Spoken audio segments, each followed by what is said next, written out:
कभी सोचा है कि एक दिन का पूरा सन्नाटा, पूरी खामोशी हमारे अंदर क्या कुछ बदल सकती है?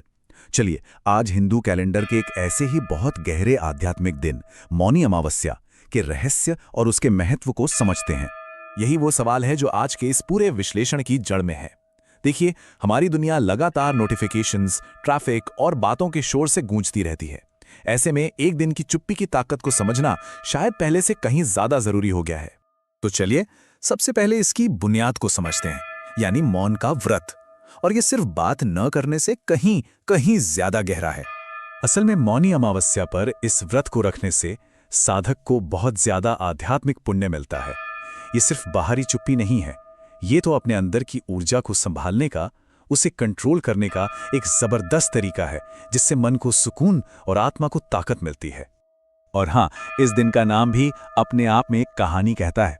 शास्त्रों के हिसाब से माघ महीने की अमावस्या को ही मनु ऋषि का जन्म हुआ था और उन्हीं के नाम से जुड़कर यह दिन मौनी अमावस्या कहलाया। तो सवाल उठता है कि मौन रखने के इस व्रत का इतना महत्व आखिर है क्यों? इसको करने से कौन से आध्यात्मिक लाभ या फल मिलते हैं? आइए अब ये जानते हैं। देखिए, इस दिन के मुख्य आशीर्वाद कई हैं। माना जाता है कि पूरी श्रद्धा से जब स्नान, दान और ध्यान किया जाता है तो इससे न सिर्फ हमारे पाप धुलते हैं, बल्कि तन और मन की शुद्धि भी होती है।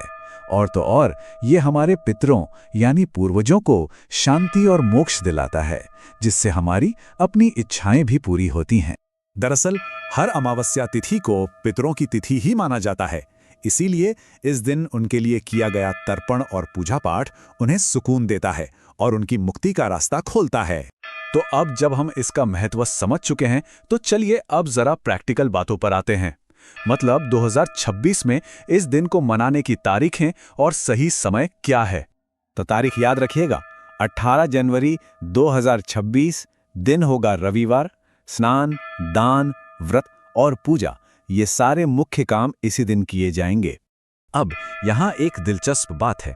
देखिए, अमावस्या तिथि तो 18 जनवरी को रात 12:04 पर शुरू हो जाएगी और 19 जनवरी की सुबह 1:21 पर खत्म होगी।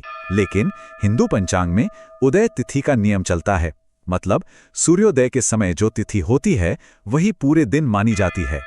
इसीलिए 18 जनवरी ही मुख्य दिन होगा। अब दिन तो तय हो गया, लेकिन उस दिन के अंदर भी कुछ खास शुभ मुहूर्त होते हैं।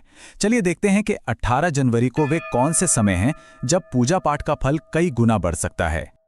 ये स्लाइड बहुत काम की है। ब्रह्म मुहूर्त यानी सुबह का वो जादुई समय स्नान ध्यान के लिए सबसे अच्छा माना गया है। अमृत काल में किया गया कोई भी शुभ काम अमृत जैसा फल देता है। अभिजीत मुहूर्त तो दिन का सबसे शुभ समय होता ही है और गोधूली मुहूर्त में दीपदान खासकर पितरों के लिए बहुत पुण्यदायी होता है। तो सारी जानकारी तो मिल गई, लेकिन अब सवाल यह है कि इस दिन को असल में मनाया कैसे जाए। आइए अब इसके मुख्य रिचुअल्स को समझते हैं। इस दिन का पालन आप समझिए कि 4 मजबूत खंभों पर टिका है। पहला, पवित्र स्नान से तन मन की शुद्धि। दूसरा, अपनी क्षमता के अनुसार मौन व्रत। तीसरा, जरूरतमंदों को दान। और चौथा, प्रार्थना के जरिए अपने पूर्वजों का तर्पण। और सबसे अच्छी बात क्या है, ये कि हर कोई इसका पालन कर सकता है। अगर प्रयागराज के संगम जैसी किसी पवित्र नदी में स्नान करना मुमकिन नहीं तो कोई बात नहीं, घर पर ही नहाने के पानी में थोड़ा सा गंगाजल मिला लें। मान्यता है कि इससे भी वही पुण्य फल मिल जाता है। लेकिन रुकिए, बात यहीं खत्म नहीं होती। 2026 की मौनी अमावस एक और वजह से बेहद खास होने वाली है। इस दिन एक बहुत ही शुभ ज्योतिषीय योग, सर्वार्थ सिद्धि योग भी बन रहा है। जी हां, 18 जनवरी को सुबह 10:14 से सर्वार्थ सिद्धि योग शुरू होगा और पूरे दिन रहेगा।